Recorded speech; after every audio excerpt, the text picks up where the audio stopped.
सोनापुर गांव में शाम ढलने का वक्त था। खेतों से लौटते किसान अपने औजार कंधे पर रखे घर की ओर बढ़ रहे थे। गांव की महिलाएं कुएं और हैंडपंप पर पानी भर रही थीं और हर घर में रात के खाने की तैयारियां शुरू हो चुकी थीं। गांव के लोग सीधे साधे थे, खेती ही उनका सहारा थी और उसी से उनका गुजारा चलता था। इसी गांव में रहता था रघु, स्वभाव से बेहद शांत और ईमानदार इंसान।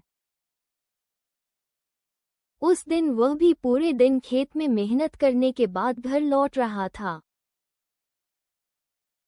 रास्ते में गांव के चौराहे पर बनी चाय की दुकान पर कुछ बुजुर्ग बैठे बातें कर रहे थे। आओ रे रघु, आओ। आज खेत का हाल कैसा रहा? क्या बताएं काका, इस बार भी फसल ढंग की नहीं हुई। अरे बेटा, ऐसा तो चलता रहता है, इतना मन भारी मत किया कर। घर की परेशानियां बहुत बढ़ गई हैं काका, समझ नहीं आता अब क्या कर। क्यों न कोई छोटा मोटा धंधा शुरू कर लो? रघु ने सिर हिलाते हुए कहा। हाँ काका, यही बात मेरे मन में भी चल रही है। थोड़ी देर की बातचीत के बाद सब अपने अपने घर चले गए।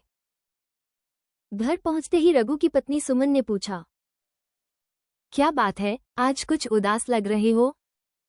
इस बार भी फसल ने साथ नहीं दिया, आगे का गुजारा कैसे होगा? सुमन ने हौसला देते हुए कहा, आप कोई काम क्यों नहीं शुरू कर लेते? सोच तो रहा हूं, लेकिन समझ नहीं आता कौन सा। आपकी मटन बिरयानी तो पूरे गांव में मशहूर है, उसी का ठेला लगा ली। ठीक है, कल से ही शुरुआत करते हैं। अगली सुबह रघु जल्दी उठकर बाजार गया। उसने कसाई की दुकान से मटन लिया और किराने की दुकान से मसाले व बासमती चावल खरीदे। घर लौटकर उसने पूरी तैयारी की और दोपहर होते होते ठेला लेकर गांव में निकल पड़ा। गांव में पहली बार मटन बिरयानी का ठेला देखकर लोग हैरान भी थे और खुश भी। वाह रघु भाई, नया काम शुरू किया, वो भी मटन बिरयानी का। गांव में आज तक ऐसा कुछ नहीं हुआ। बताएं कैसी लगी? कमाल की है।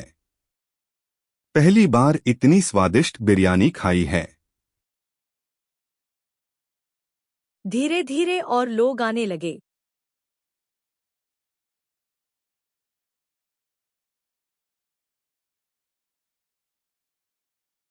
देखते ही देखते रघु की सारी बिरयानी बिक गई।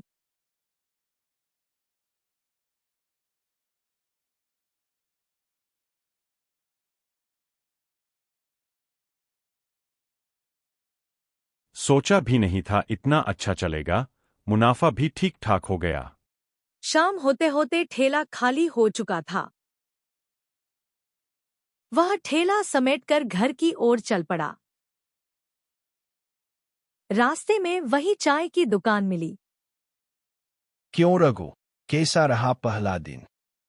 बहुत बढ़िया काका, लोगों को बिरयानी खूब पसंद आई। बस ऐसे ही मेहनत करते रहो। हाँ काका, आज मेरी तरफ से सबको चाय। अब चलता हूँ काका, कल सुबह फिर बाजार जाना है, ज्यादा बिरयानी बनानी पड़ेगी।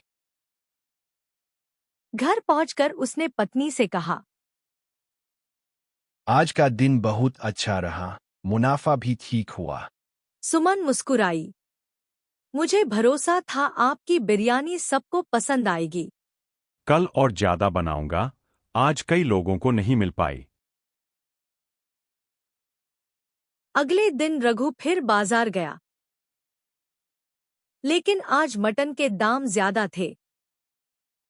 ज्यादा मटन वह खरीद नहीं पाया। रास्ते में सोचते सोचते उसे एक तरकीब सूझी। क्यों न आज मटन करी और चावल अलग अलग बेचे जाएं। उस दिन उसने मटन करी बनाई और दाम थोड़ा बढ़ा दिया। रघु भाई, आज दाम क्यों बढ़ा दिए? आज मटन करी और चावल है, इसलिए थोड़ा ज्यादा है। अरे इतने में तो कहीं नहीं मिलता। खाकर बताइएगा कैसा लगा।